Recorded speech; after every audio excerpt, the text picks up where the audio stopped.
नमस्कार। श्रीराम सेंटर आप सभी सूदी दर्शकों का हार्दिक अभिनंदन करता है। हमारी आज की प्रस्तुति है नाटक चैनपुर की दास्तान। लेखक श्री रंजीत कपूर। नाटक का म्यूजिक डिजाइन किया है संजना सूद ने। परिकल्पना एवं निर्देशन आशुतोष बनर्जी। तो लीजिए, प्रस्तुत है नाटक चैनपुर की दास्तान।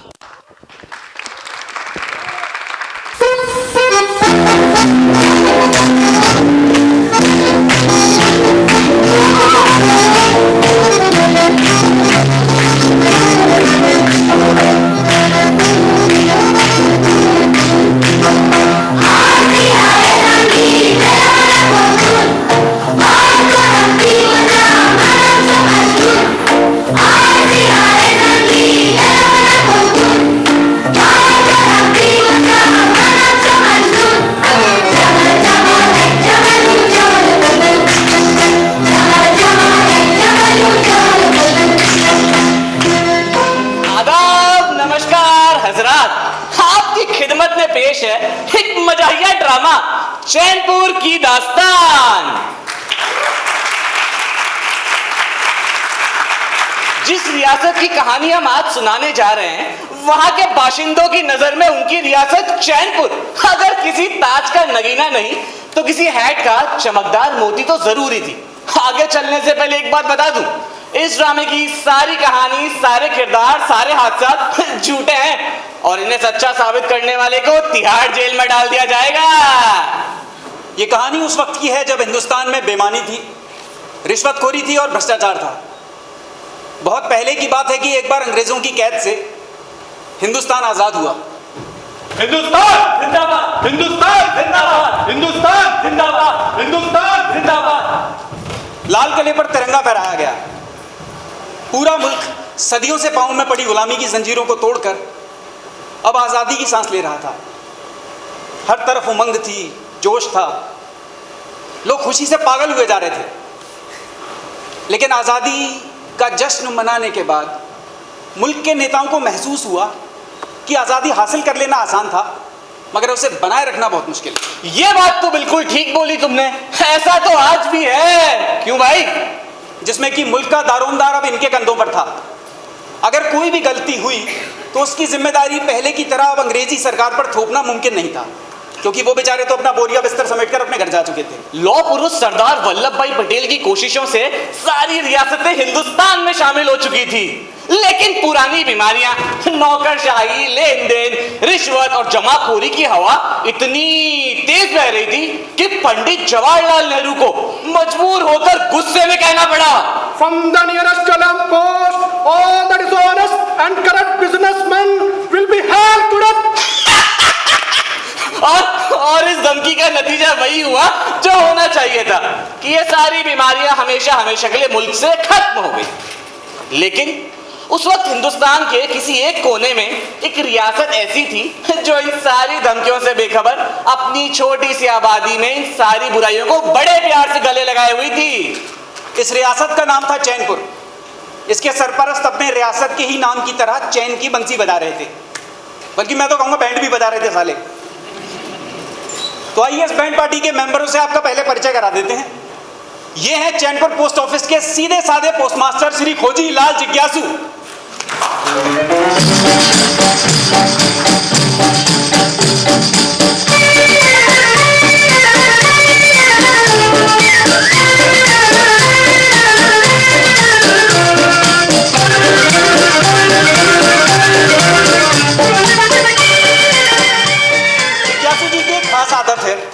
कि ये डाक में आने जाने वाली ज्यादातर चिट्ठियों को खोलकर पढ़ लेते हैं और उसके बाद ही उनके भविष्य का फैसला करते हैं। अगर आप पूछेंगे कि ये ऐसा क्यों करते हैं तो जवाब मिलेगा दरअसल काम का बोझ इतना है कि मिलना जुलना किसी से हो नहीं पाता और यहाँ कोई अखबार वगैरह भी नहीं छपता जिससे मुझे ये पता चल सके कि किसके घर में क्या हो रहा है। इसलिए बस इन चिट्ठियों के सहारे अपनी जिज्ञासा शांत कर लेता हूँ। एक जिम्मेदार नागरिक होने के नाते मेरा ये कर्तव्य तो बनता ही है कि मैं जानूं कि इसके घर में क्या क्या चल रहा है। अच्छा, और अगर आप कहेंगे कि हरकत खिलाफ कानून है तो इन भाई साहब का खराब होगा। अरे क्या दिल्ली वाली बात करते हैं आप भी। चैनपुर की हंडिया इतनी दूर टंगी हुई है कि कानून के हाथ वहां तक नहीं पहुंच पाते, और फिर यहाँ का कानून तो मैं खुद हूं। अब आपके सामने आ रहे हैं चैनपुर के सिविल सर्जन श्री जालिम सिंह। मेरी प्यारी बिंदु, मेरी भोली बिंदु, मेरी माँ तेरी बिंदु, मेरी सिंदूरी बिंदु, मेरी बिंदूरी बिंदु, मेरी प्रेम की नैया बीच भंवर में गुड़ गुड़ गोते खाए, झटपट पार लगा दे, झटपट पार लगा दे।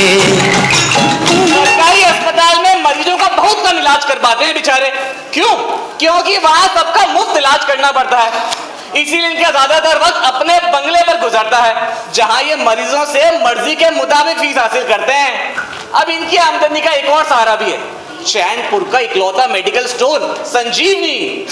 और भैया ये कोई ताज्जुब की बात नहीं कि सरकार की तरफ से जो भी दवाइयां अस्पताल के लिए आती है वो इनकी इसी दुकान संजीवनी पर बेची जाती है। शराब बहुत पीते हैं, इसीलिए हाथ कांपते हैं और इसीलिए ऑपरेशन थिएटर तक जाने से कतराते हैं। बहुत ही तगड़ी फीस का लालच ही इन्हें ऑपरेशन थिएटर तक ले जा पाता है, मगर उसमें भी नुकसान इन्हीं का होता है। जैसे भी 15 दिन पहले सेठ गेंदामल का ऑपरेशन किया। अरे तभी से मेरी घड़ी नहीं मिल रही, पूरे 40,000 की थी। अरे राजा साहब का जुकाम ठीक किया था तो उन्होंने इनाम में दी थी, बस सोने का कवर था, ऊपर से नगीने चढ़े थे। ये सेठ गेंदामल मुझे क्या देगा? 2,000 रुपए। पूरे 2,000 रुपए का नुकसान भैया। तब से सेठ गेंदामल के पीछे पड़े हुए हैं कि वो बेचारा दोबारा ऑपरेशन करा ले। अरे इस बार तो पूरे 500 रुपए का डिस्काउंट भी दे रहा हूं, पर साला बुज़दिल राजी नहीं हो रहा। मेरी गाड़ी अड़प के बैठा हूं अपने पेट में। अब आ रहे हैं चैनपुर की अदालत में इंसाफ की जिम्मेदारी निभाने वाले जज साहब श्री पीएन तरफदार। ये अंधा कानून है, ये अंधा कानून है, ये अंधा कानून अब तरफदार जी की एक थ्योरी है कि इंसाफ अंधा नहीं बल्कि काड़ा होता है। ओ यस, और जी गल ये है कि अगर दोनों आंखें बंद हो तो आप मुकदमे को टटोल सकते हैं, ओदा इंसाफ नहीं कर सकते। अच्छा, और इसीलिए इनकी इकलौती आंख तराजू के उस पलड़े की तरफ रहती है जिस पर माल ज्यादा होता है। Justice delayed is justice denied, यानी कि इंसाफ में देर करना भी एक तरह की नाइंसाफी है। इस बात को मानते हुए ये इंसाफ करने में इतनी मुस्तैदी और फुर्ती बरतते हैं कि अक्सर मुकदमों का फैसला अदालत में जाने से पहले इनके बंगले पर ही हो जाता है। इस मुस्तैदी और फुर्ती की एक वजह यह भी है, और जी रिटायर हो चुका हूँ, ऑलरेडी एक्सटेंशन भी चल रही आउट। अब बुढ़ापे का भी तो ख्याल रखना है। ओ जी यूं तो 4 मकान है, 5 खेत है और 10 बीघा जमीन है। हाँ, एक डेयरी और पोल्ट्री फार्म खोलने का इरादा सी। जिंदगी के आखिरी दिन भैंसों और मुर्गियों नाल गुजर जाए, आहा, रब नाल यही प्रार्थना से।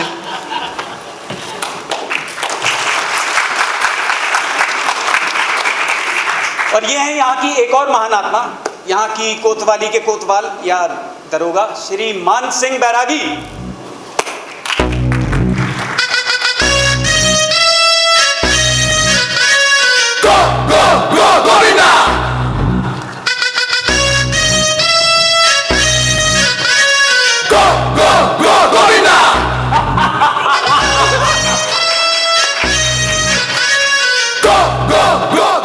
अगर आपको इनका नाम सुनकर डाकू मान सिंह की याद आती है तो ये सिर्फ एक महज इत्तेफाक है, क्योंकि श्री मान सिंह बैरागी ही चैनपुर की एक ऐसी हस्ती है जिन पर कोई उंगली नहीं उठा सकता। बंदूक उठाने की एक बार डाकू लाखन सिंह ने कोशिश की थी, लेकिन इन्होंने उसके कदमों में गिरकर इतना दिलकश मुजाहरा किया कि उस जालिम को भी इन पर रहम आ गया और इन्हें दूसरी जिंदगी मिल गई।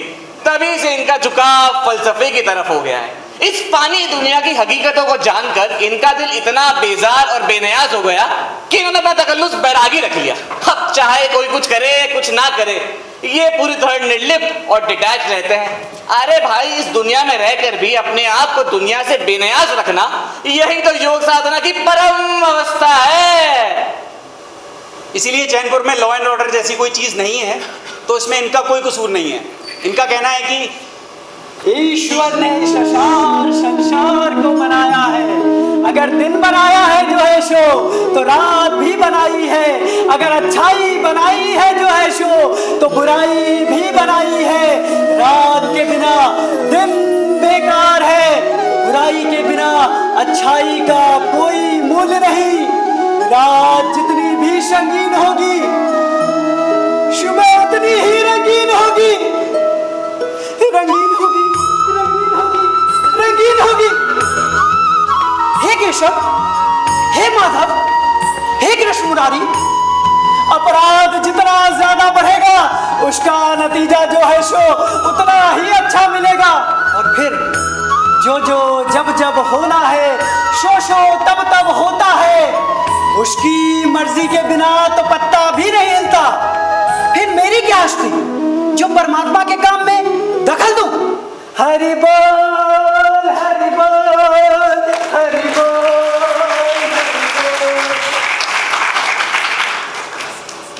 और ये हैं इस बैंड पार्टी के आखिरी लेकिन सबसे अहम मेंबर जनाब दिलदार खां बेमुरब्बत। तालियां हो जाए प्लीज।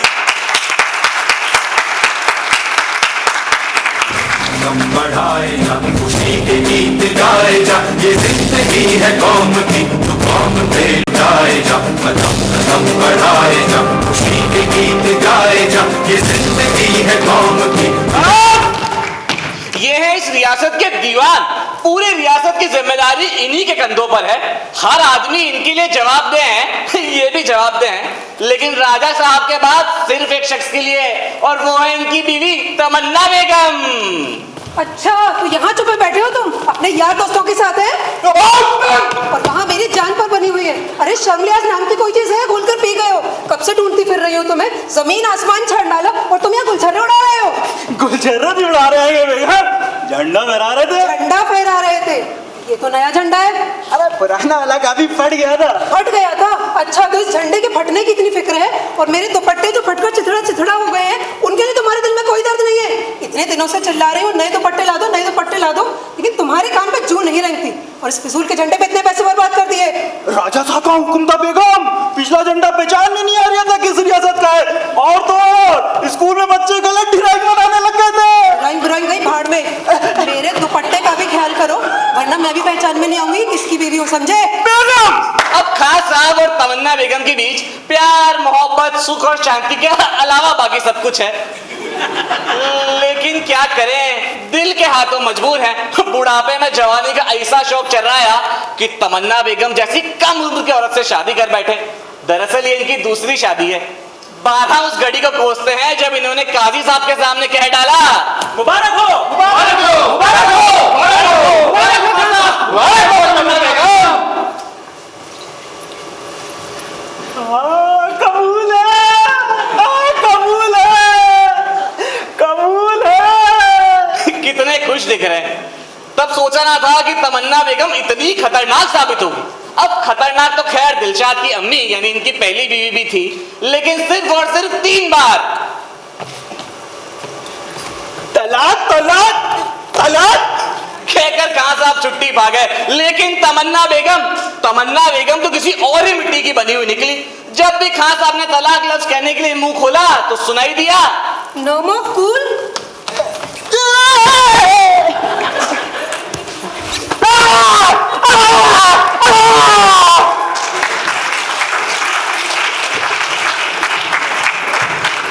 इस रोज रोज की महाभारत से बेजार होकर बेचारे खान साहब अक्सर कहते हैं, कसम खुदा की, और ऐसे तो अच्छे वो दिन थे जब मैं ताना चलाया करता था। सुबह से लेकर शाम तक 4 आने सवारी में इतनी ही कमाई हो जाती थी कि चैन से बैठ के खाता था। लेकिन एक दिन खुदा की करनी कुछ ऐसी हुई कि राजा साहब की की मोटर पंचर हो गई, और फिर मैंने उन्हें तुरंत अपने तांगे में बिठा के स्टेशन पहुंचा दिया और गाड़ी में बैठा दिया। बस इस बात से राजा साहब इतने खुश हुए कि मुझे इस जैनपुर रियासत का दीवान बना दिया, और तब स्टैंडर्ड ऊंचा करने के लिए दूसरी शादी कर ली और उसकी भाग रहेंगे। तो बहरहाल चैनपुर के इन वासियों की जिंदगी कुल मिलाकर बड़े चैनो आराम से गुजर ही रही थी कि अचानक एक हादसा हुआ और सब कुछ उलट पुलट हो गया। दरअसल दिल्ली के हाकिमों से इनका सुख चैन देखा ना गया, क्योंकि मुल्क की कुछ नई पॉलिसीज़ के तहत चैनपुर में जो कुछ हो रहा था वो गैरकानूनी, शर्मनाक और नाकाबिले मुआफ़ी था। इस बात को मद्देनज़र रखते हुए दिल्ली के हाकिमों ने फैसला किया कि किसी खुफिया अफसर को खुफिया तौर पर चैनपुर भेजा जाए, जो वहाँ जाकर सारे भेदों का पता लगाए और वापस आकर खबर दे, ताकि जो भी मुजरिम है उसे पकड़कर तिहाड़ जेल में बंद कर दिया जाए, जो कि उन दिनों भी काफ़ी खतरनाक जेल मानी जाती थी। जब पोस्ट मास्टर जिज्ञासु ने एक खत पढ़ा तो ये तिहाड़ जेल का तसव्वुर ही था कि वो चीख मारकर गिरे और बेहोश हो गए।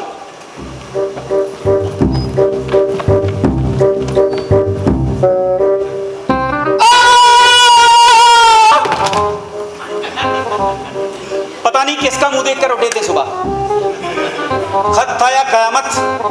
पूरे 2 मिनट बाद ही उठे और ये खबर अपने साथियों को सुनाने के लिए दौड़ पड़े।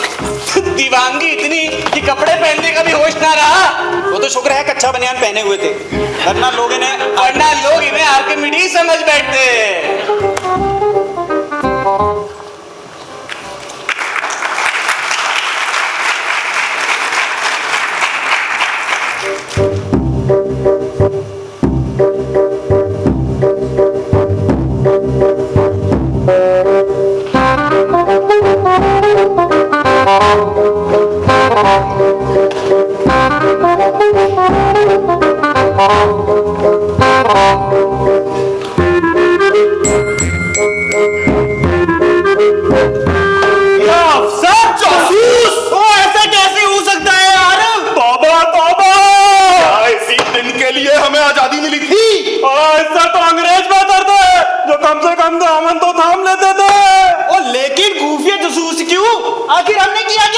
किया क्या है?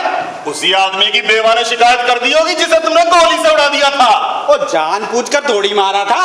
अब मैं तो वो खरगोश का शिकार करने निकला जी। खरगोश और इंसान के साइज में फर्क होता है, अब तुम्हें ये भी नहीं पता? वो बहुत छोटे कद का आदमी था यार, सफेद धोती पहने हुए था और झाड़ियों के पीछे टट्टी करने के लिए बैठा हुआ था। शाम का झुटपुटा था, इसलिए ठीक से नजर भी नहीं आ रहा था। जरा सी झाड़ी हिली और तुमने दाएं से उसे गोली से उड़ा दिया, बेचारे को पहुंचा दिया भगवान के पास। अरे अरे नशेड़ी डॉक्टर, मैंने तो बंदूक की गोली से पहुंचाया, लेकिन तुमने तो अपने इलाज से पता नहीं कितनों को ऊपर पहुंचा चुके हो। तुम्हारी वजह से आ रहा है। अच्छा, मेरी वजह से आ रहा है? जैसे थाने में तो कुछ होता ही नहीं है, सुबह से शाम तक न जाने कितनी बार वो होता है। उसी की खबर पहुंच गई होगी दिल्ली तक। शांत गदाधारी भीम शांत। अंधा युग में भगवान श्री कृष्ण माता गांधारी से कहते हैं, लूंगा मैं आस्था तो लेगा अनास्था कौन। शाप ये तुम्हारा स्वीकार है माँ, इसीलिए थाने में जो कुछ होता है उसका दायित्व मुझ पर नहीं, ईश्वर पर है। हरि बोल। आपस के झगड़े खत्म करो और खुदा के वास्ते वो खत तो पढ़ लो जो जिज्ञासु लाया है। हाँ पढ़ो। लेकिन ये खत लिखा किसने? अरे बेवकूफों, ये खत लिखा है मेरे दामाद भेदीलाल भेदिया ने, जो कि दिल्ली के गोल डाक खाने में डाक छाटने का तो काम करता है, लेकिन खत खोल के पढ़ने के मामले में मेरे ही नक्शे कदम पर चलता है। लो सुनो। पूजनीय बापूजी सादर चरण स्पर्श। आज सुबह सुबह मेरे हाथ से एक ऐसा सरकारी गोपनीय पत्र खुल गया जिसका संबंध चैनपुर से है। जिसमें लिखा है कि एक खुफिया जासूस भेष बदलकर चैनपुर पहुंच रहा है, जो आप लोगों के खिलाफ तफ्तीश करेगा और सरकार को इसकी रिपोर्ट देगा। मुझे पता है आप लोगों ने जनसेवा की दिशा में बहुत से ऐसे काम किए होंगे जो साली किसी सरकार को पसंद नहीं आएंगे, इसलिए अपना ध्यान रखिएगा। मैं भी आपको आगाह करता रहूंगा। आपका दामाद भेदीलाल भेदिया, गोल डाक खाना, दिल्ली। अब क्या किया जाए? उसे यहाँ आने से कैसे रोका जाए? सिर्फ एक ही तरीका है, हम में से किसी एक को दिल्ली जाना होगा और जिज्ञासु के दामाद उस भेदीलाल की मदद से खुफिया अफसर को शीशे में उतारना होगा। लेकिन जाएगा कौन? तुम, और साथ में तरफदार को भी ले जाना। कानूनी बारीकियों में मदद मिलेगी। ये ठीक रहेगा। अभी 11 बजे 11:15 की ट्रेन मिल जाएगी। भागो फौरन। लेकिन मेरे कपड़े। अरे बहुत अच्छे हैं, खुफिया अफसर को पकड़ने के लिए इससे खुफिया लिबास हो ही नहीं सकता। भागो, गाड़ी छूट जाएगी। चलो चलो चलो। पानी में गिर गया। बेवकूफा।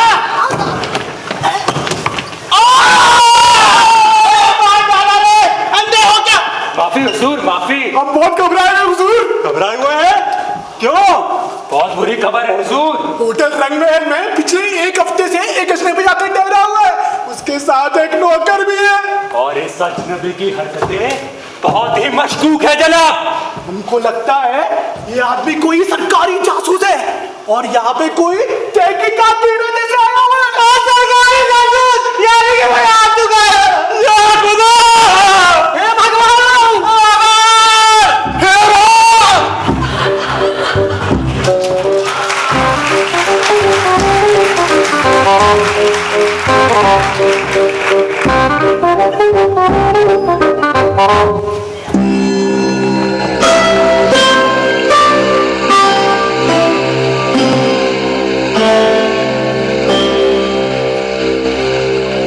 रोगन जोश और शाही कौरमे के बाद अब बारी आती है मटन दो प्याजा की। मटन दो प्याजा बनाने के लिए सबसे ज्यादा जरूरी है मटन में प्याज। उफ, मटन से ठीक दुगना डाला जाए, यानी 1 सेर मटन और 2 सेर प्याज। इसमें खड़े मसाले हो और शोरबा नहीं होता। प्याज का अपना पानी मटन को गलाता है और गलाता है और उसमें उतनी तरी रखता है जिससे खाने की लज्जत तो बाला हो जाती है। तो लीजिए, पेश है नवाब अकालगढ़ के शाही खान समा जनाब बिस्मिल्लाह खान अजीज की मटन दो प्याजा बनाने की शाही तरकीब। बस बांगड़ू बस, क्यों मेरी जान लेने पे तुला हुआ है तू? अरे जान तो जानी है, फिर मटन दो प्याजा के साथ जाए तो बेहतर है। मगर वो मटन दो प्याजा पेट के अंदर होना चाहिए, किताब के पन्नों में नहीं। यानी कि तस्वीर तेरी दिल मेरा बहला ना सकेगी। बेशक। यानी कि जो बात तुझ में है तेरी तस्वीर में नहीं। बेशक। और इस वक्त भूख का वैसे भी ये आलम है कि मटन दो प्याजा तो छोड़ो, अगर प्याज के साथ तो कच्ची रोटियां भी मिल जाएंगी ना तो खुदा का शुक्र करूंगा मैं। लेकिन होटल का बिल अदा नहीं करोगे तुम। अगर रेस के घोड़ों पर तुमने, लेकिन होटल का बिल अदा नहीं करोगे तुम पिछले 1 हफ्ते से। लेकिन होटल का बिल अदा नहीं करोगे तुम अगर चौथा हुआ तो मैं आदमखोर बन जाऊंगा, क्योंकि पेट तो दोनों का ही खाली है ना। लेकिन किसकी वजह से खाली है? मैंने कहा था कि तिहाड़ जेल से भाग निकलो। मैंने कहा था कि मेरठ वाले सेठ की जेब काटो, उससे मिले सारे पैसे रेस के घोड़ों पर लगा दो। मैंने कहा था कि सराया धर्मशाला की बजाय इस महंगे होटल में ठहरो। अरे सुबह शाम महंगी शराब पियो और मुर्ग मुसल्लम उड़ाओ और यहाँ का बिल बढ़ाते चले जाओ। अच्छी खासी चैन की जिंदगी चल रही थी जेल में चक्की चला के। और नहीं तो क्या, कम से कम 2 वक्त का खाना तो मिलता था। खाना 2 जली हुई रोटियां, पानी से पतली दाल, कंकड़ मिले चावल। यहाँ तो वो भी नहीं है। अरे लेकिन 3 दिन पहले तो ऐश किया हमने, एक से बढ़कर एक खाना खाया। जो होटल का मालिक मार के निकाल लेगा। पिछले 1 हफ्ते से 1 पैसा नहीं दिया हमने उसको। कब तक मनी ऑर्डर आने का झांसा देते रहोगे तुम? जब तक वो झांसे में आता रहेगा। अब नहीं आने वाला वो, भूल जाओ, वरना 3 दिन तक हमारा खाना बंद नहीं कर देता। अरे खाना तो उसने तुम्हारी वजह से बंद किया है। उसके सामने इतने नर्वस और घबराए घूमते थे कि उसे हमें शक हो गया। झूठ बोलने के लिए बहुत कॉन्फिडेंस की जरूरत होती है बांगड़ू, जो तुम्हें बिल्कुल नहीं। मुझे चाहिए भी नहीं। लेकिन भाई अब मेरा कहा मानो और यहाँ से भागने की सोचो, वरना हम कभी नहीं। मैं कभी मुसीबतों का मुंह छोड़कर भागने वाला आदमी नहीं बांगड़ू।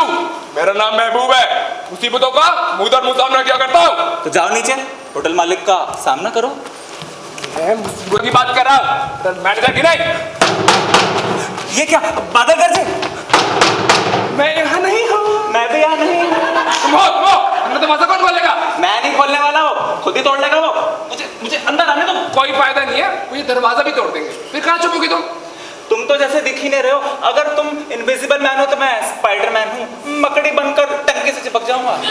अगर तुमने मेरी लाज नहीं रखी तो मैं तुम्हारी बीवी को यहाँ बुला लूंगा। नहीं भाई नहीं, तुम ऐसा नहीं करोगे। जरूर करूंगा। अब देख लो तुम्हें कौन सी मुसीबत मंजूर है। तुम्हें अच्छी तरीके से पता है साले। हाँ याद है, बीवी के सामने तिहाड़ जेल तो मैं जन्नत लगती थी। हाँ तो जाओ दरवाजा खोलो। मैं यहाँ नहीं हूँ।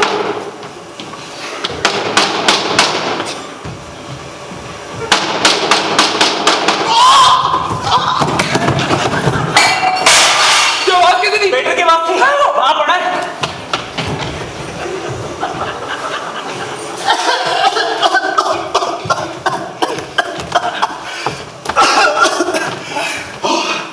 साला मुंह बच गया, नहीं तो संडास में घुस जाते। क्या बात है है भाई, क्या तुम दरवाजा तोड़ने की कोशिश कर रहे थे? हाँ, इतनी देर तक दरवाजा नहीं खुला तो मुझे लगा आप लोगों ने अंदर खुदकुशी ना कर लिया हो। हमदर्दी के लिए शुक्रिया, फिलहाल हम दोनों जिंदा हैं। देखकर कैसा लगा? अच्छा तो नहीं लगा। क्यों? खुदकुशी कर लेते आप लोग की इज्जत तो रह जाती। अभी हमारा मालिक आप लोग की ऐसी फजीयत करने वाला है, आप लोग को जिंदा रखकर अफसोस होगा। अरे क्या करेगा वो? ज्यादा से ज्यादा पुलिस में शिकायत करेगा, और क्या? और क्या? आप लोग दरोगा मानसिक बैरागी को जानते नहीं है, इसलिए और क्या कह रहे हैं? वो खुद कुछ नहीं करता, लेकिन दूसरा जो कुछ भी करे वो कुछ बोलेगा नहीं। थाने में आप लोग की उड़ाई हो जाएगी। तो हम अस्पताल में इलाज करवा लेंगे। बाकी बच्चे कुछ बॉडी पार्ट वहां पर डिस्मेंटल हो जाएंगे। डॉक्टर का नाम है जालिम सिंह। तब तो हम जाकर अदालत का दरवाजा खटखटाएंगे। अदालत में दरवाजा ही नहीं, खटखटाओगे क्या? जज साहब का नाम है पियन तरफदार।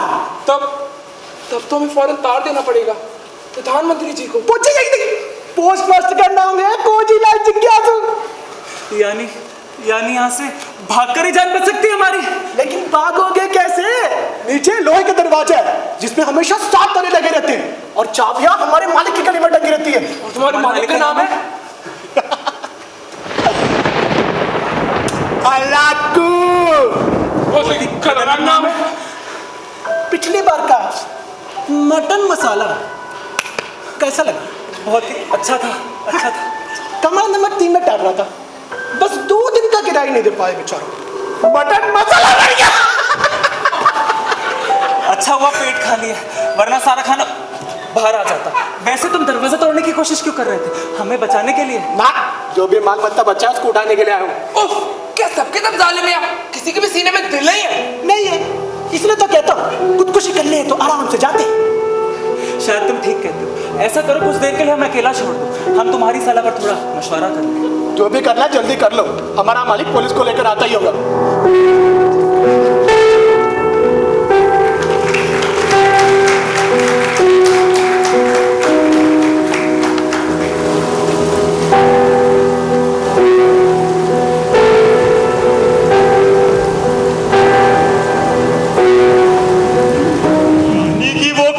जासूस यहाँ आ चुका है। और जी पूरे 1 हफ्ते से इतना ही है। अब तक तो उसने हमारे बारे में सब कुछ पता कर लिया होगा। ऐसी सील ठोकेगा कि हमारे टांग तक उखड़ जाएंगे। अब क्या किया जाए? हम सब इतने आएंगे और वो अकेला, फिर भी हमारा तांगा उड़वार कर दे रही है। साहब, दिल्ली का वजन पहाड़ जितना बड़ा होता है, उसके नीचे दबकर हम सब स्प्रीन की तरफ पिस जाएंगे। अरे नशेड़ी डॉक्टर पिस जाए तभी अच्छा है, लेकिन ये दिल्ली वाला मारेगा कब, घसीटेगा ज्यादा। खास साहब ऐसी जीता लदर करेगा कि ताजी रातें हिंद हो जाएगी। जो होना है जो है शो, उसे कौन टाल सकता है? फिर चिंता कैसे? लो जी लो, सुन लो आकाशवाणी कह रहे हैं, चिंता कैसी? ठीक कह रहा हूँ। भूत तो भूल जाओ, भविष्य की चिंता मत करो, केवल वर्तमान को देखो। वर्तमानेन कालेन वर्तयन्ति विचक्षण। ओए खोतिया, लेकिन जो कर्म हमने भूत विच किए आएंगे उसे वो जासूस वर्तमान विच देख रिया हैगा, और इस बल पर भविष्य में हमें फांसी पर चढ़ाएगा। क्या हम अपनी गर्दनों की चिंता ना करें? ना, केवल कर्म करो, वो भी बिना फल की आशा किए। कर्मण्येवाधिकारस्ते मा फलेषु कदाचन। लेकिन कौन से कर्म? वही जो करते चले आए। क्या? अपने कर्म। यानी अपने पुराने कर्म? वो तो बहुत बुरे आएंगे यार। ये प्रश्न द्वैत और अद्वैत का है। यार बैरागी, खुदा के वास्ते पहेलियां ना बुझाओ, जो कहना चाहते हो आसान जुबान में कहो। भाई बुरा और अच्छा क्या है? केवल एक ही सिक्के के 2 पहलू हैं। जो अच्छा है वो बुरा भी है, और जो बुरा है वो अच्छा भी है। उसी तरह कर्म भी कर्म ही है। जो कल पुराना था वही आज नया कर्म होगा, और आने वाले कल में वही पुराना हो जाएगा। परिपेक्ष बदल जाएगा, लेकिन उसका चरित्र तो शाश्वत ही रहेगा। मैं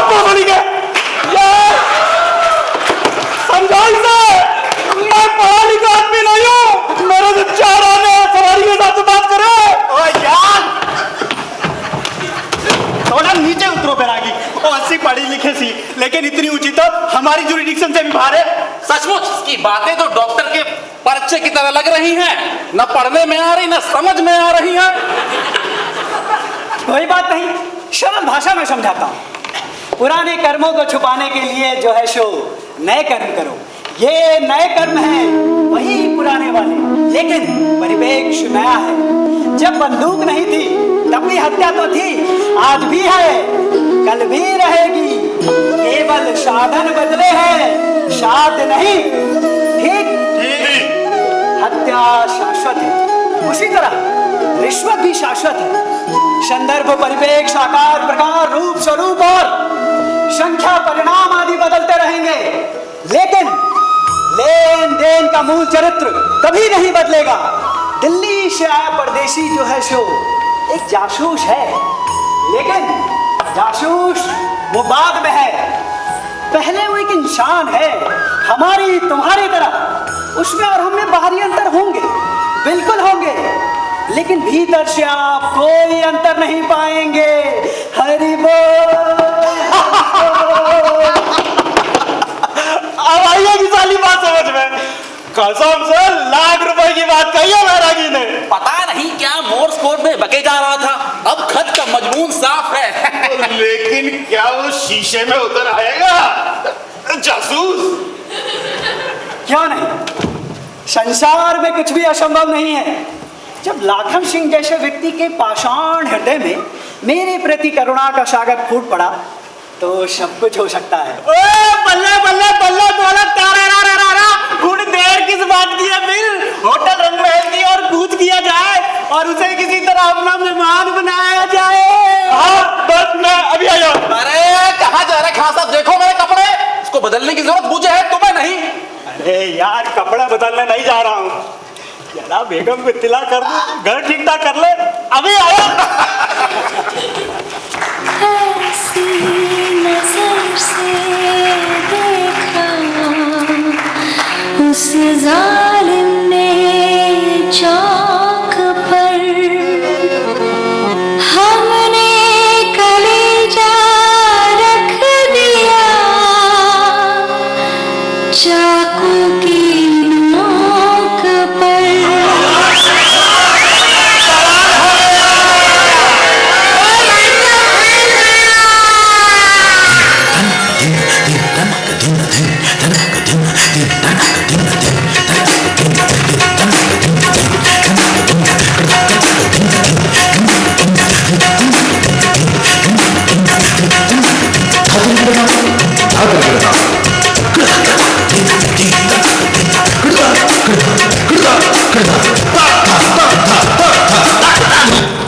तुम्हें दिखाई नहीं देता है क्या? तुम गलत आ रही हो, ठीक है? मुझे मत बोलो। बहुत हो गई तुम्हारे ड्रामा प्रवेश, 4 मिनट झेल रही हूँ मैं, ठीक अपने है? आप को ज्यादा हीरोइन मत समझो, ठीक है? मैं अभी सर को बुलाती हूँ। बुला लो। सर एक मिनट। पीछे जाके चुपचाप खड़े हो जाओ, ठीक है? अरे यार ये क्या करो तुम लोग? शो चल रहा है यार, यहाँ पे झगड़ा बाद में खत्म कर लेना, किसी को सर्टिफिकेट नहीं मिलेगा। अरे यहाँ पर लगाना बंद करो। ठीक है, ओके गाइस जाओ। म्यूजिक।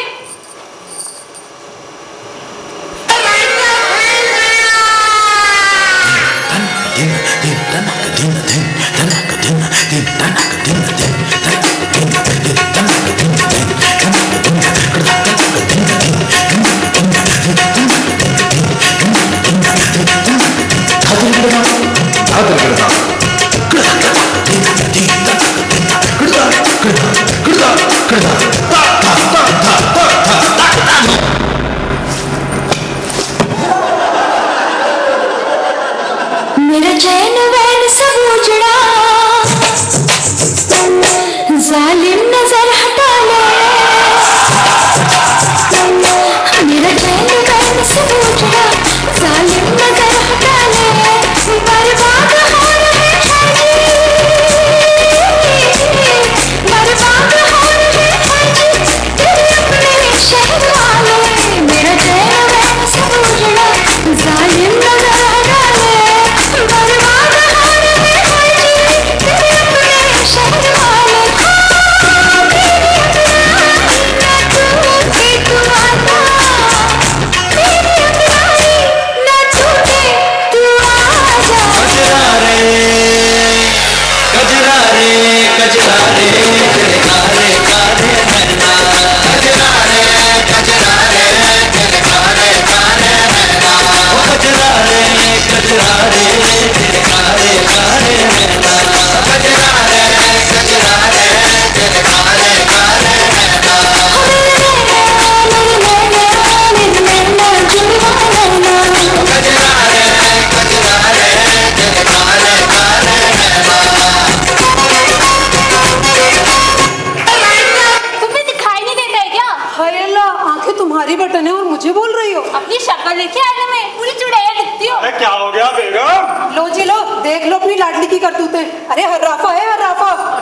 कुटनी हो कुटनी।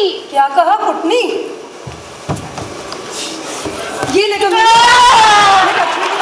पैर तो देख, रात को उल्टे हो जाते होंगे चुड़ैल। अरे तुम अपना देखो, खबीशों की तरह लंबे लंबे नाखून है, इनसे डाल पकड़कर उल्टा लग जाती होगी। चमगादड़ देखो। अजी सुना, सुनिया इस भूतनी का कलाम, अब भी कुछ नहीं कहोगे इसे? अरे क्यों बिठा रखा है इसे मेरे सीने पर मूंग डालने के लिए? किसी आड़े बैठने के पल्ले बांधकर दफा क्यों नहीं करते? मेरी जिंदगी की जिल्लतों में गुजरेगी क्या? बोलो, जवाब दो। मुंह में घुंघनियां डालकर क्यों बैठे हुए हो?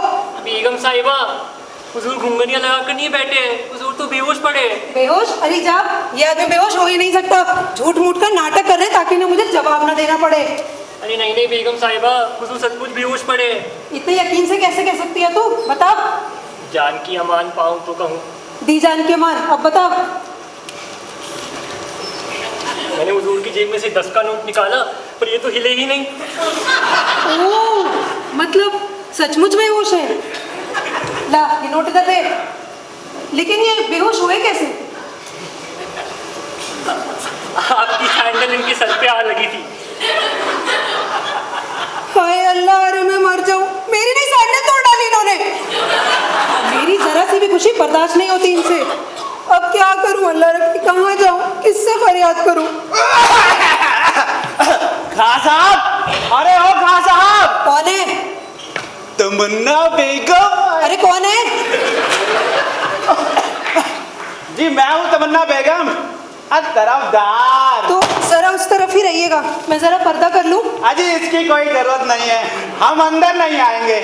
दरअसल हम खां साहब का इंतजार कर रहे हैं, बहुत जरूरी काम से जाना है। कहाँ? जी होटल रंग महल। क्यों, क्या वहाँ रंगरलियां मनाने का इरादा है? अभी तो नहीं, दिल्ली से बहुत बड़ा अफसर आया हुआ है, उसी से मिलने जाना है। हाय अल्लाह, अफसर दिल्ली से आया है? जी हाँ। कितनी उम्र है उसकी? दिखने में कैसा है? बुढ़ा बुढ़ा तो नहीं है? जी पता नहीं, अभी तो हमने भी देखा नहीं है। चलिए देखकर बताइएगा कैसा है। जी जरूर, पर पहले खां साहब को तो भेज दीजिए। ओह, लेकिन वो तो बेहोश पड़े हैं। बेहोश पड़े हैं तो तुरंत होश में लाइए, मामला अर्जेंट है। कैसे होश में लाऊं इन्हें? जूता सुंघाऊं या सैंडल? अजी इसकी कोई जरूरत नहीं है, बस उनके कान में कह दीजिए अफसर जी बुला रहे हैं, तुरंत होश में आ जाएंगे। मैं बाहर इंतजार करता हूँ। अच्छा, मेरे सरताज अफसर जी आपको बुला रहे हैं। आ रहा हूं अफसर जी, आ रहा हूं अफसर जी, आ रहा हूं अफसर जी। सुनिए, अगर अफसर जी जवान और खूबसूरत हो तो उन्हें मेरा आदाब कहिएगा।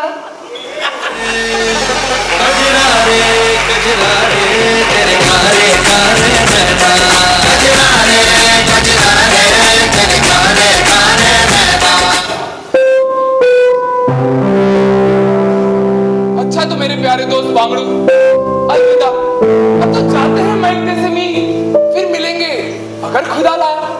अलविदा दोस्त, अलविदा। अब के हम बिछड़े तो शायद कभी ख्वाबों में मिले, जिस तरह सूखे हुए फूल किताबों में। बस इतना ही साथ था हमारा, बस इतनी ही जिंदगी थी हमारी। हजारों ख्वाहिशें ऐसी कि हर ख्वाहिश पे कब निकले। बहुत निकले मेरे अरमान, लेकिन फिर भी कब निकले। हजरत उन गुच्छों पे है जो बिन खिले ही मुरझा गए। क्या हुआ भाई, चुप क्यों हो गए? मेरा ख्याल है मुशायरा बहुत हो गया, अब कुछ करना चाहिए। भाई ठीक है, चलो चलो चलो। पहले तुम चलो। नहीं, पहले तुम चलो, मैं पीछे पीछे आता हूँ। अरे पूरी जिंदगी तुम आगे चलते रहे और मुझे हमेशा पीछे रखा है। अरे इसी चीज का तो प्राश्चित कर रहा हूँ कि कम से कम आखिरी वक्त तो मैं आगे बढ़ने का मौका दिया जाए। नहीं, मैं पिछड़े वर्ग में ही ठीक हूँ।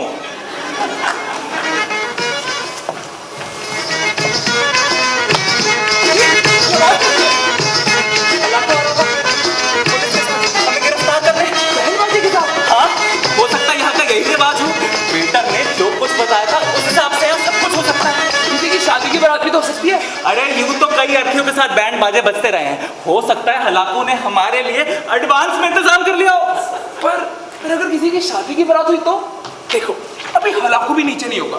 अगर बारात में जाके मिल जाए तो पेट भरा जा सकता है, मरना ही तो है, खाली पेट क्यों मरा जाए। अरे लेकिन लोहे का दरवाजा 7 ताले, अगर बारात अंदर आएगी तो दरवाजा खुलेगा जरूर। तब तो भागा भी जा सकता है। हाँ, पेट भरने के बाद। चलो चलो।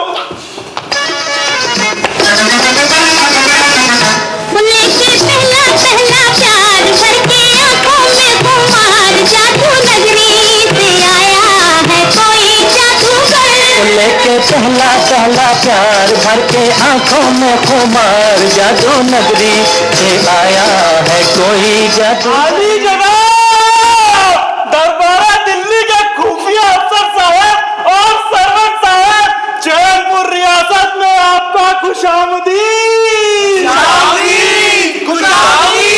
वो आएंगे हमारे घर पे, खुदा की कुदरत हैगी।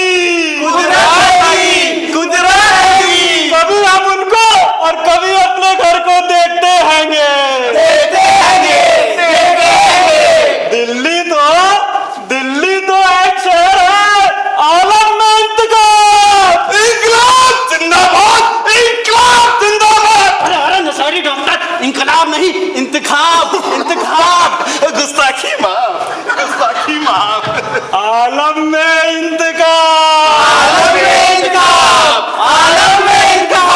वहाँ का तो कुत्ता भी हमसे बढ़ के हैगा। आप तो फिर भी इंसान है, ऊपर से अफसर।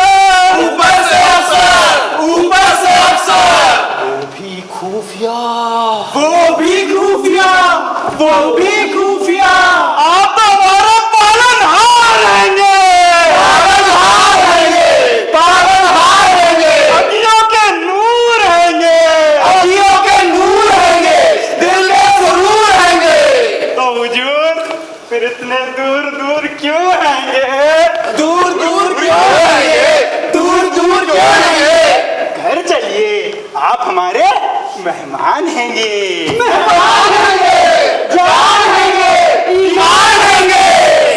चलिए ऐसी जगह रहते हुजूर जहाँ आराम हैंगे।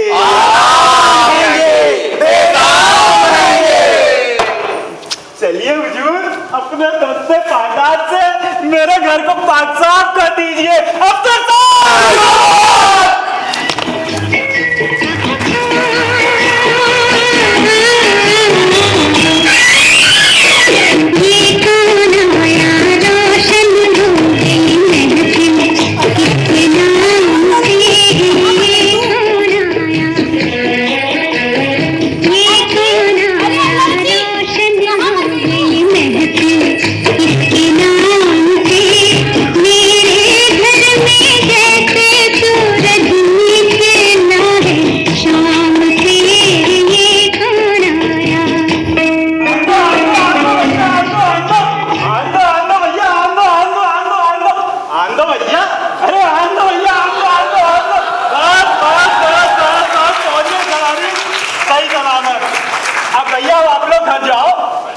भैया हो गया, घर जाओ अपने अपने। हो गया भैया, हो गया। हुजूर आराम फरमाएंगे। हुजूर पहले शरबत पीजिए, फिर हम उसके बाद लंच, डिनर, ब्रेकफास्ट जो कहे हुजूर। जी नहीं, हुजूर होटल में आराम फरमा चुके हैं, इसलिए पहले खाने का इंतजाम किया जाए। जो हुकुम सरवंत साहब। Shut up!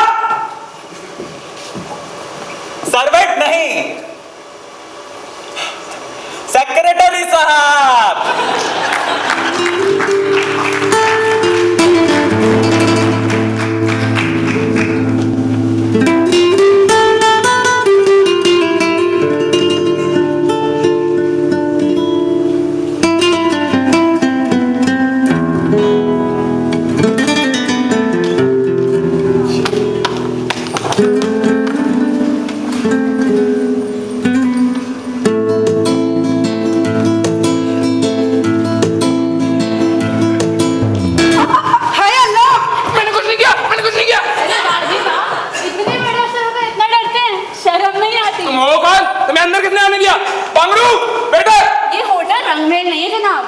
अभी तक नींद में हो क्या?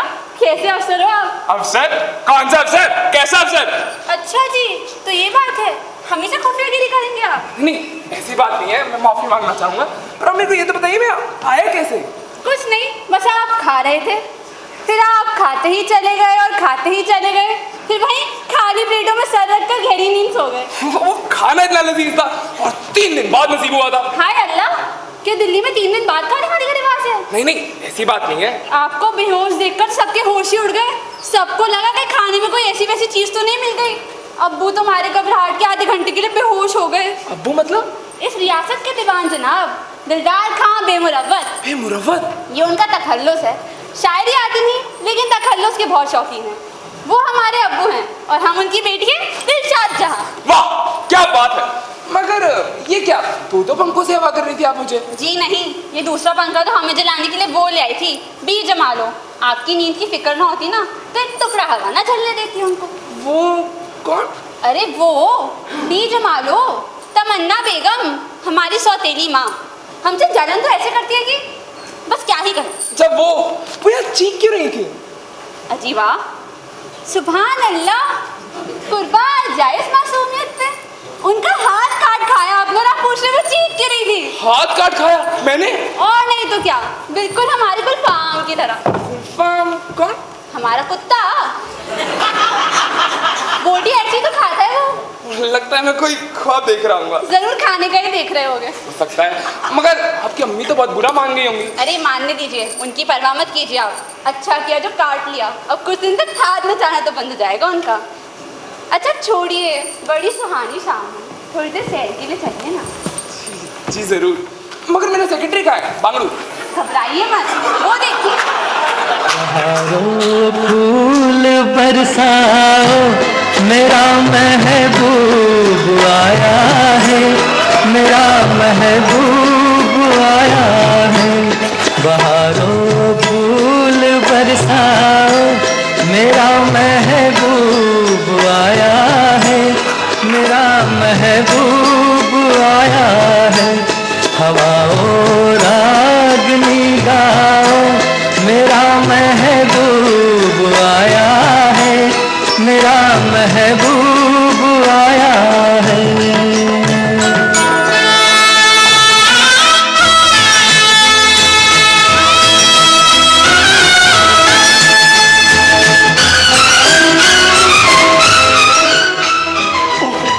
ये जख्म तो बहुत गहरा है बेगम, कैसे लग गई है चोट? पूरी बोटी उखड़ गई आएगी। चलो चलो फौरन अस्पताल ले चलता हूँ। क्यों, तुम्हारे जालिम सिंह की टांगे टूटी हुई है जो यहाँ नहीं आ सकता? अरे जालिम से तो इलाज करवाने की सोच रहे मत ही, उंगली का इलाज करवाओगी, हाथ कटवाना पड़ जाएगा। हाँ तो अच्छा ही है, तुम्हें तो खुशी ही होगी। लाहौल मेरा कुवत, ये क्या कह रही हो बेगम? हमारी बात मान लो, अस्पताल चली चलो। कंपाउंडर झम्मन लाल जालिम से ज्यादा काबिल आएगा, एक सुई लगाएगा तो रानन फानन हवा हो जाएगा। अरे तो मुझे ही हवा कर दो ना, ताकि तुम्हें हमेशा के लिए निजात मिल जाए। अब तो बेगम हमेशा बिदगी रहती हो, हर तान का सब ताने पे ही खत्म होता है। तो जहर लाके दे दो एक पसेरी, खा के सो रहूंगी, फिर रहना चाहना आराम से दोनों, तुम और तुम्हारी लाडली। अब तुम दिल का ताड़ बना दे रही हो। अब बेचारी बिटिया ने क्या बिगाड़ा है तुम्हारा? क्या बिगाड़ा है? सुबह से शाम तक मेरे सीने पर मूंग करती है, दुनिया भर की गंदी हरकतें करती है। ब्याह के दफा क्यों नहीं करते सरबेड़ी को? कर देंगे, लेकिन पहले कोई एक अच्छा। जी सुनो, एक बात बताओ। बको। ये अफसर जी के बारे में तुम्हारी क्या राय है? अगर वो मान जाए तो दिलशाद। पागल हो गए हो तुम? कचूदों को क्यों खा पहनाना चाहते हो? मैं तो यूं ही कह दिया बस। ऐसे कैसे कह दिया? हिम्मत कैसे हुई तुम्हारी? इतने बड़े अफसर के सामने मेघनी परोस के उनकी तौहीन करना चाहते हो? तुम्हारे घर ठहरना कबूल क्या कर लिया उन्होंने? तुम तो अपनी औकात ही भूल गए। जिंदगी भर तांगा ही चलाते रहे हो ना कि भूल गए? धीमे बेगम धीमे। अरे बंद करो अपनी शिशिश। हाय अल्लाह, मेरा हाथ। अरे अरे अरे अरे बेगम, लाओ क्रीम लगा दूं? नहीं, रहने दो। अरे मान जाओ बेगम, जख्म भरेगा नहीं। मैं चाहती भी नहीं, मैं तो चाहती हूँ ये जख्म हमेशा हरा रहे, महकता रहे, मुस्कुराता रहे।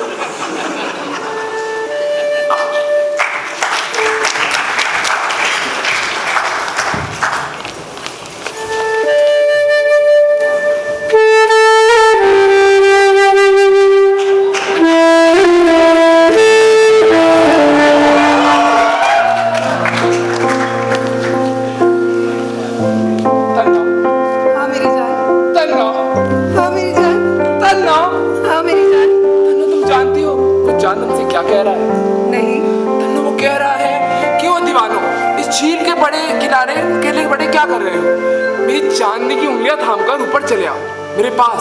मैं तुम्हें चांदनी के ढोले में चलाऊंगा, चांदनी की मदिरा पिलाऊंगा, जिसे पीकर तुम धरती को हमेशा हमेशा के लिए भूल जाओगे।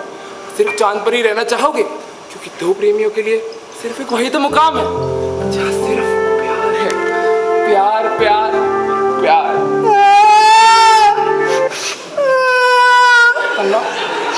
क्यों रो रही हो? क्या हुआ? इन आंसुओं पर मत जाओ मेरे महबूब, इन्हें तो आदत है बहने की, बहुत जिद्दी है ये। तन्नो, अगर मेरे रहते हुए तुम्हारी पलकें भीगे तो किस काम का मेरे जीना? इससे अच्छा तो मैं झील में कूद कर नहीं मेरे सरताज, ऐसे लफ्ज अपने मुंह से कभी मत निकालना। मुझे बताओ मेरी रातें जात, क्या हुआ? तुम क्यों रो रही हो? ओह, ये तो मेरा ही दिया जख्म है, मैंने इसे फिर दुखा दिया। तन्नो, आज तक तुम्हें मेरे से मिला ही क्या है? सिर्फ दुख, दुख और दुख। तन्नो, आज ये तुम मेरा हाथ काटो तन्नो, तभी मुझे चैन आएगा। काटो इस हाथ को तन्नो, काटो।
शहर का रहने वाला हूँ, इस डरावने माहौल की आदत नहीं हुई है। आप सचमुच डर रहे हो?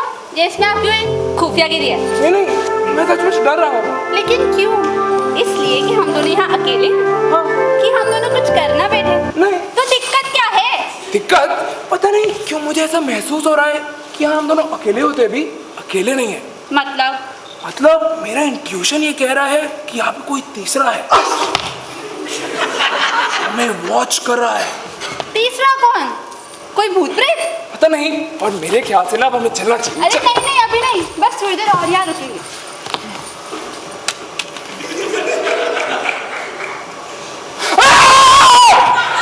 क्या हुआ? ये क्या है? मेरा ख्याल शेर है, आपको देखकर दहाड़ रहा है। संभाल के दिखाना चाहिए।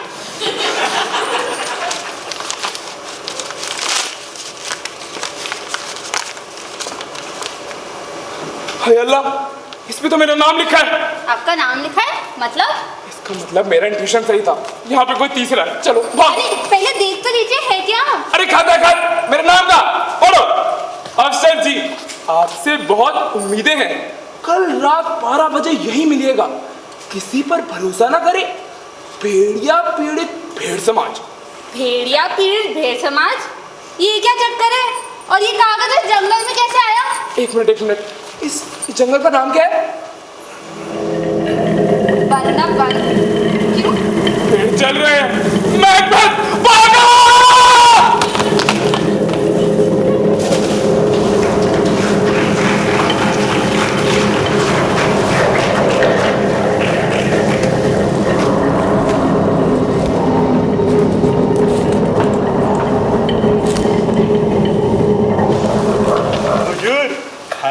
खाना वाना गया भाड़ में।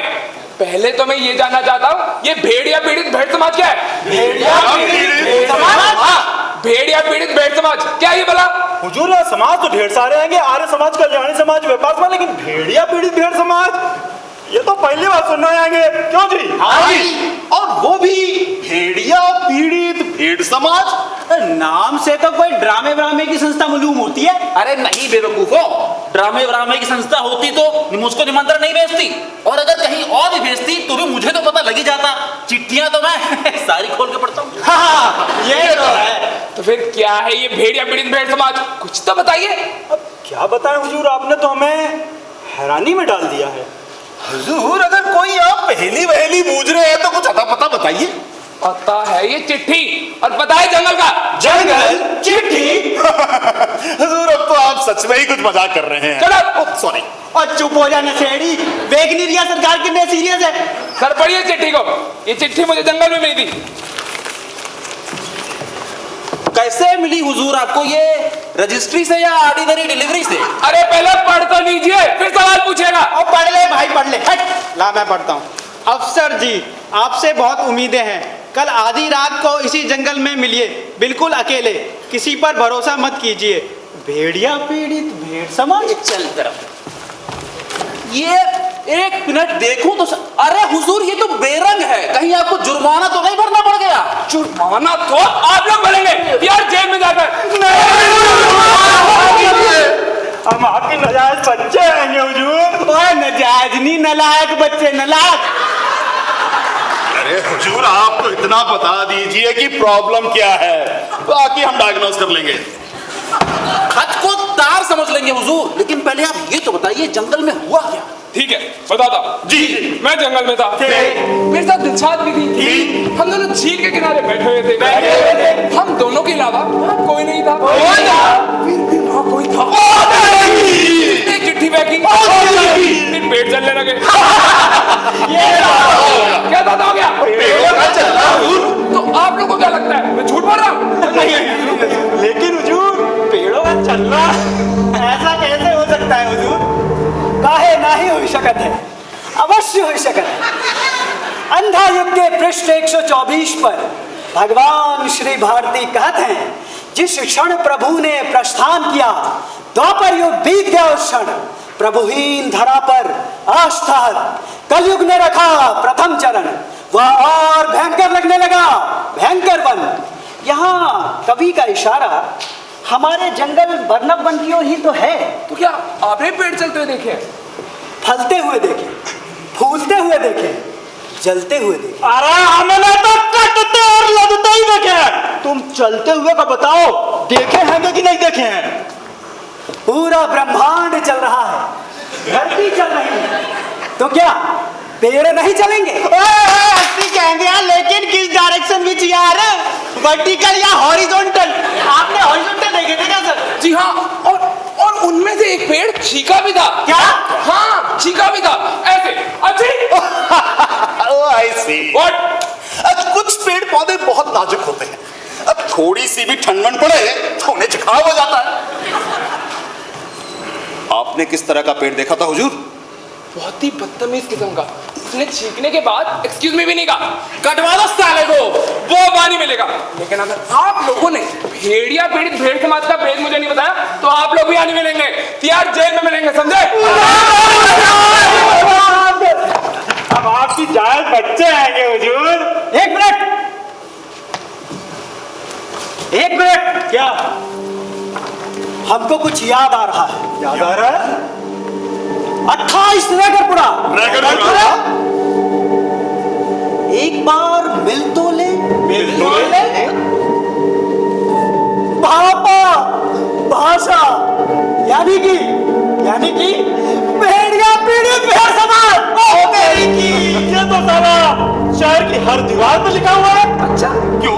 दिल्ली से यहाँ आते हुए आपने नहीं देखा हुजूर? हाँ, दिखा था। तो वही बात हो गई, बगल में छोरा, पूरा शहर हिनोरा। चकदे पट्टे नपदे गिल्ली, तूने तो कमाल कर दी था मेरा की। क्या डिसाइफर किया यार? मगर ये है क्या भला? जहां तक हमारा अंदाजा है हुजूर, ये कोई आतंकवादी संस्था। हाँ, और इसके पीछे कुछ विदेशी शक्तियों का हाथ है। मगर उन्होंने अपना एड्रेस क्यों दे रखा है इधर? यही तो रहस्य है, लेकिन अब समय आ गया है कि इसका पता लगाया जाए। फौरन लगाइए और इसकी रिपोर्ट जल्द से जल्द आकर मेरे को दीजिए। जैसे आपके आज्ञा हुजूर, किंतु अभी तो आप चलिए। कहाँ? हमारे विभागीय समारोह में भाग लेने के लिए मुख्य अतिथि तो आप ही हैं। Yes sir, chief guest. हाँ, सब झंझट में मेरे दिमाग से निकल गया। बताओ कहाँ चल रहा है? पुलिस में परेड ग्राउंड, आइए तस्वीर लें।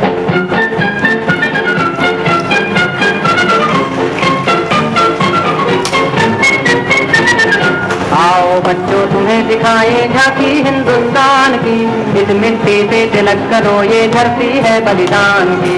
वंदे मातरम, वंदे मातरम, वंदे मातरम, वंदे मातरम।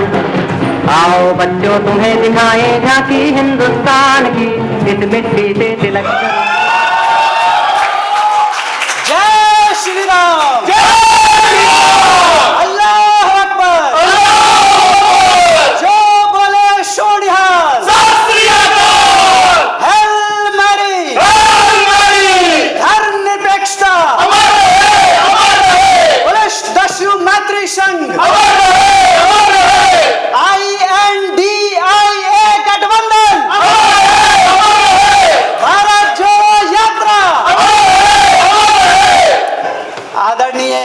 पूजनीय वंदनीय मुख्य अतिथि अफसर जी, पुलिस दस्यु मैत्री संघ की ओर से आपका हार्दिक स्वागत।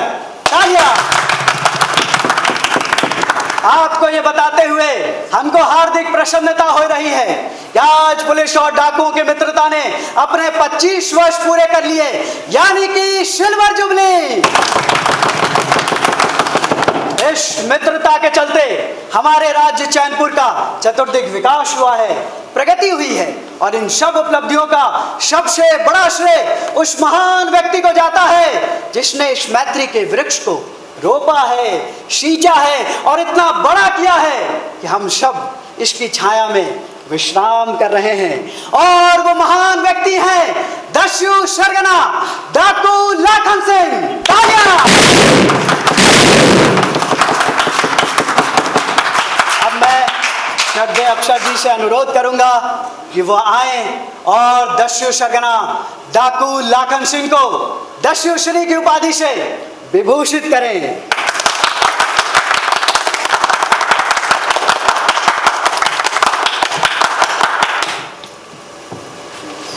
बहुत चालू है रे तू, दो लिए बैठा है। दो लिए बैठा क्या? गुलदस्ते बाएं भी दाएं भी गुलदस्ते? अच्छा, आपका था लेडी। हाँ, ये मोटी वाली कौन है? खान साहब की बीवी तमन्ना बेगम। और ये पतली वाली कौन है? उनकी दुख्तर चाचा। अच्छी है, अच्छी है। आज से इसके साथ ना बैठना, और अब से इसे अपनी बहन या बाबा समझना, ठीक? जानते हो तुम किससे बात कर रहे हो? सरकारी अफसर से। तुम्हारा हमारा तो जन्म जन्म का साथ है बाबू।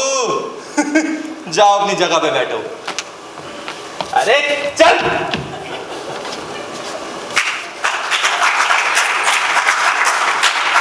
सॉरी बहन जी, सॉरी। जय हिंद सर, हवलदार भोलाराम रिपोर्टिंग सर। किधर जा रहे हैं सर? कहीं तुम्हें कहीं सुसु करने की जगह पता है? सुसु? कहीं भी कर लीजिए सर, पूरे का पूरा देश पड़ा हुआ है सुसु करने के लिए। ठीक है, तुम यहीं खड़े रहना, ठीक है? बिल्कुल सर। किसी को भी अंदर मत आने देना। सर, जय हिंद सर। अब मैं अपने जीवन दाता दस्यु श्री लाखन सिंह जी से अनुरोध करूंगा कि वो आए और अपने मुखारबिन से 2 शब्द कहें। तालियां।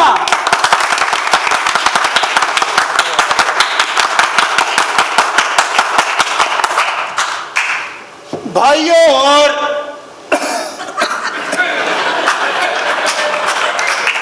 भावनाओं का ज्वार इतना है कि मेरा गला रूंध रहा है। आप लोगों से जो प्यार दुलार सम्मान मुझे मिला है उसके लिए मैं अत्यंत आभारी हूं। इस अवसर पर मैं 2 विशेष घोषणाएं करना चाहता हूं। पहली तो ये कि दिल्ली से आए अफसर के चरणों में हमारी ओर से 50,000 रुपए की एक छोटी सी भेंट।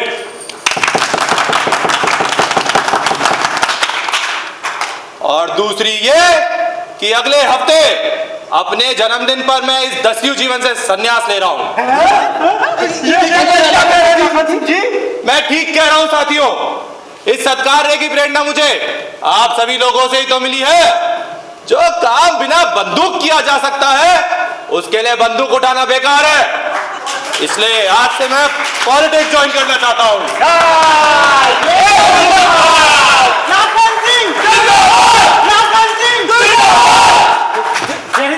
हवलदार भोलाराम रिपोर्टिंग सर। मुबारक हो सर, आप उधर सुसु करने गए, इधर आपको 50,000 की थैली मिल गई। 50,000 की थैली? हाँ सर। ठीक है। 1 मिनट सर, माफ कीजिएगा सर, ऐसा लगता है मैंने आपको पहले कहीं देखा है। मुझे? लेकिन मैं तो चैनपुर पहली बार आया हूँ। मैं भी चैनपुर का नहीं हूँ सर, मैं दिल्ली से हूँ। मैं भोलाराम भुलक्कड़ तिहाड़ जेल में पोस्टेड था। वहाँ मेरी गलती से साले 2 कैदी जेल से छूटकर भाग गए और उसकी सजा के तौर पर मेरा ट्रांसफर कर दिया गया। वो मेरी याददाश्त थोड़ी कमजोर है ना, इसलिए सोच रहा हूँ मैंने आपको पहले तो ही देखा है।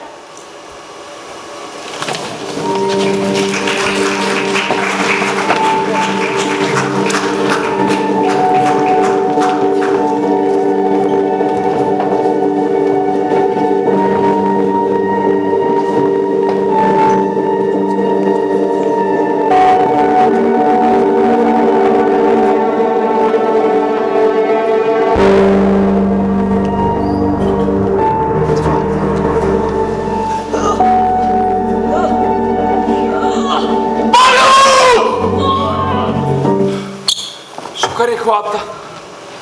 अगर इस बांगड़ू को पता चल जाए कि इसकी बीवी 2 बरस पहले अल्लाह को प्यारी हो गई है तो ये गधा मेरी जान ले ले। जान जान तो मेरी आप लेने पर तुले हुए हैं मेरे महबूब। अरे तमन्ना बेगम आप? हाँ मैं। नहीं रात को तो कब आती? सुबह मंजन के वक्त? नहीं मेरा मतलब है आप अभी तक सोई नहीं? सोती कैसे? इस लायक छोड़ा है आपने मुझे। जी आप कहना क्या चाहती है? मैंने कुछ समझा। और आपने मेरी हालत ऐसी कर दी है कि कुछ कहा भी ना जाए, चुप रहा भी ना जाए। जी मैं कुछ समझा नहीं, आप क्या कहना चाह रही हैं? वो तो कहूँगी ही, लेकिन पहले ये बताइए आज दोपहर में आपने सॉरी बहन जी किससे कहा था? बताइए सॉरी बहन जी किससे कहा था? मुझसे या दिलशाद से? दिलशाद से। मुझे पता था आपने दिलशाद से ही कहा था और वो खामखा मुझसे बहस कर रही थी कि सॉरी बहन जी आपने मुझसे कहा था। जी मैं आपको बहन जी कैसे कह सकता हूँ? आप तो मेरी। बस अब कुछ कहने की जरूरत नहीं। मेरे एतबार की जीत हुई। चलो मैं तैयार हूँ। तैयार हो? किस चीज के लिए? आपको नहीं पता?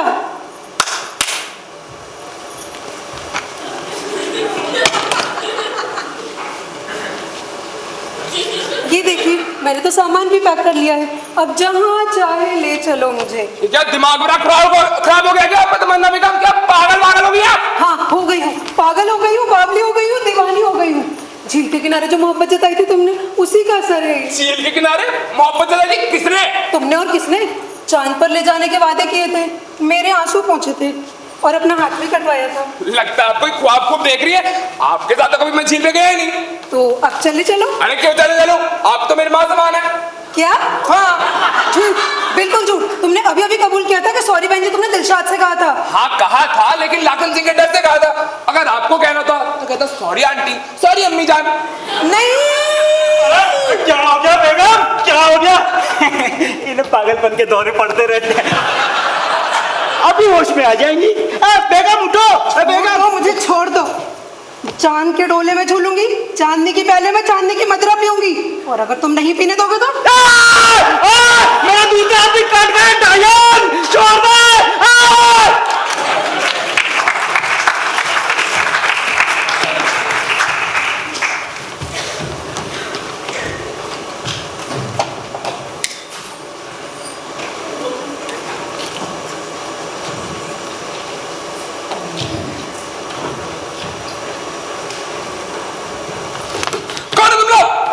डरिए मत, हम आपको नुकसान नहीं पहुंचाएंगे। हो कौन तुम लोग? भेड़िया पीड़ित भेड़ समाज। भेड़िया पीड़ित भेड़ समाज? आतंकवादी? बचाओ! चिल्लाइए मत, हम आतंकवादी नहीं हैं। हम तो खुद इस खूनी पंजे के आतंक का शिकार हैं। खूनी पंजा? हाँ, खां साहब और उनके चारों साथी ये पांचों यहाँ खूनी पंजे के नाम से जाने जाते हैं।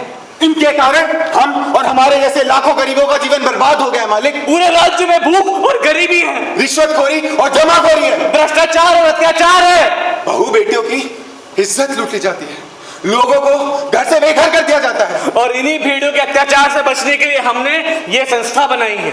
हम ही ने बड़ी मुश्किल से दिल्ली की सरकार से दुहाई की थी, हमारे ही कारण आपको यहाँ भेजा गया है। हमें बचाने के लिए और उन भेड़ियों को पकड़ के सजा दिलाने के लिए। हम कई दिन से आपसे मिलने की कोशिश कर रहे थे, हम उस दिन जंगल भी गए थे, लेकिन आप हमें कभी अकेले नहीं मिले। इसीलिए यहाँ है ताकि आपको अपना दुखड़ा सुना सके। चलो अंडर तक।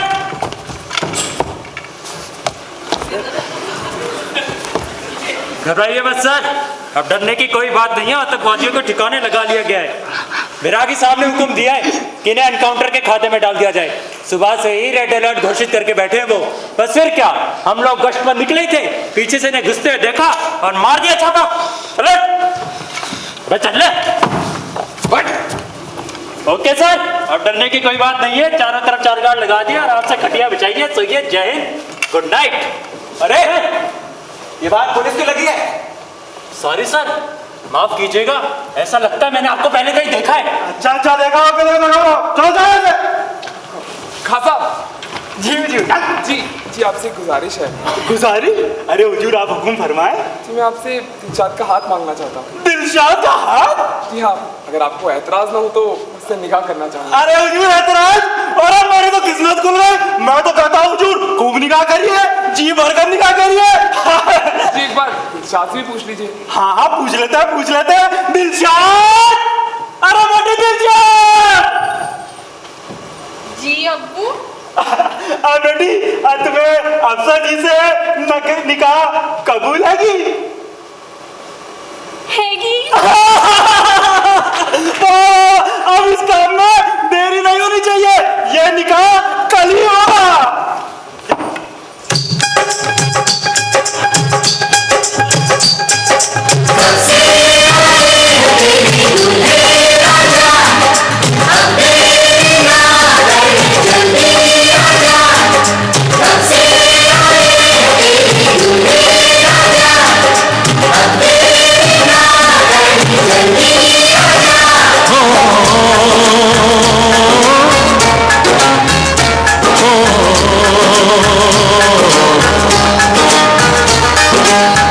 तेरे घर आया मैं आया तुझको लेने, दिल के बदले में दिल का नजराना देने। तेरे घर आया मैं आया तुझको लेने, दिल के बदले में दिल का नजराना देने।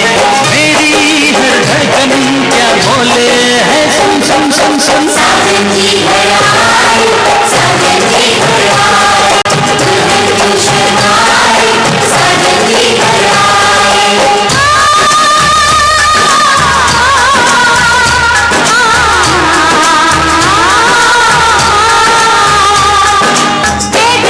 चलेगा अब ना कोई बहाना, गोरी को होगा अब साजन जी घर जाना। काटे की बिटिया क्या बोले है सुन सुन सुन सुन। मैं तो लुट गई, बर्बाद हो गई। अरे बेगम तुम क्या हो गया? अरे वो कमीना लाखन चूहे की औलाद साबित हुआ। कैसे? मैंने उससे कहा मुझसे तू ही शादी कर ले, उसको ऐसा झटका लगा कि वो अल्लाह को प्यारा हो गया। अब कोई घबराने की बात नहीं आएगी, आराम से चंगा जी चंगा। हाँ जी हाँ, थोड़ा आराम नाल शादी करो। काजी जी बिटिया से तो आप पूछ ही चुके हैं, लड़के से और पूछ लीजिए। मैं महबूब अली खां साहब की दुख्तर दिलसाद जहां से बमे एवज शदा हिंदर तलब 10,000 मेहर आप अपने निकाह में लाए, आपने आप कबूल किया? जी नहीं, ये शादी नहीं हो सकती। क्या? चलो शादी करो, बताओ। ये शादी नहीं हो सकती क्योंकि मुझे यह बता गया कि आदमी कौन है। कौन है? अरे अफसर जी है। कौन है? नहीं, ये आदमी अफसर नहीं है। अफसर नहीं है? जी हाँ, ये दोनों तिहाड़ जेल के भागे मुजरिम हैं। ये देखिए अखबार में छपी इनकी तस्वीर। रुक जाइए, रुक जाइए, रुक जाइए, रुक जाइए, रुक जाइए, रुक जाइए, रुक जाइए। हम बहुत घबराए हुए हैं मालिक। घबराए हुए हैं? क्यों? अभी अभी होटल रंग महल में एक आदमी आकर ठहरा है और ये आदमी दिल्ली से आया 100% अफसर है। गोलमाल है भाई, सब गोलमाल है। हर सीधे रस्ते की है तेरी चाल है, सीधे रस्ते की है तेरी चाल है। गोलमाल है भाई, सब गोलमाल है।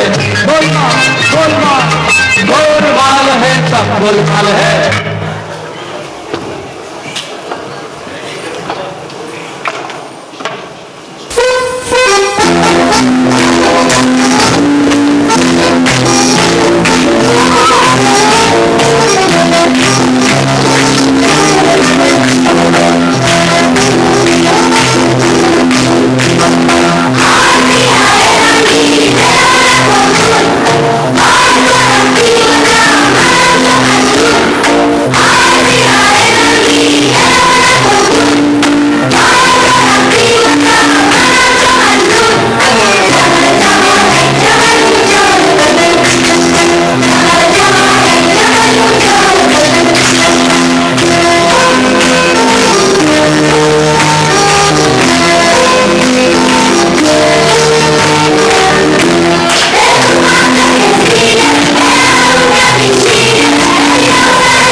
5 मिनट और लूंगा, इस प्ले से जुड़ी हुई इन सब कास्ट का आपसे परिचय करा दूँ। ये जो नाटक अभी आपने देखा, ये हमारी वीकेंड वर्कशॉप के तहत तैयार किया गया है। हम लोगों ने एनरोल किया था दिसंबर लास्ट वीक में, और आज आपके सामने ये प्रस्तुति उपलब्ध है। हम सब काम करने वाले लोग हैं, बट ये सेकंड सैटरडे की हमारी, सैटरडे और संडे की हमारी मेहनत जो आपने देखी वो यहाँ पे। तो अब सारी कास्ट आपके सामने है। राज, सुरेश, अंशु, अंशुल, अनुभव, संजना, रवि,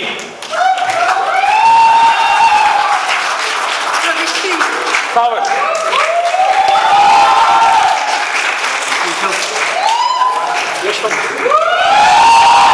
निखिल, पार्थ, संवेद और मैं हर्ष। जैसा कि आप सब जानते हैं,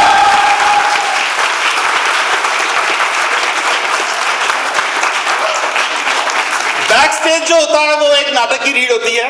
तो हमारी रीड में भी जिन लोगों ने काम किया, उसमें जो म्यूजिक और साउंड है वो संजना सूद ने डिजाइन किया। कॉस्ट्यूम्स देखे प्रविष्टि ने, अंशुल ने और संजना ने। प्रॉपर्टीज सुरेश ने। सेट के अंदर हमारे एसआरसी से मिस्टर नईम है, जिन्होंने ये पूरा सेट तैयार किया जो आपके सामने है। इसके साथ रवि और मैंने काम किया। उसके बाद जो म्यूजिक ऑपरेट किया गया वो किया गया डॉक्टर अनामिका सागर जी ने। लाइट्स का पूरा डिजाइन और संचालन किया राधे जी ने, जो कि श्री राम सेंटर से ही हैं। और इस प्ले का परिकल्पना और निर्देशन जो किया वो हमारे डायरेक्टर साहब आशुतोष बनर्जी साहब ने।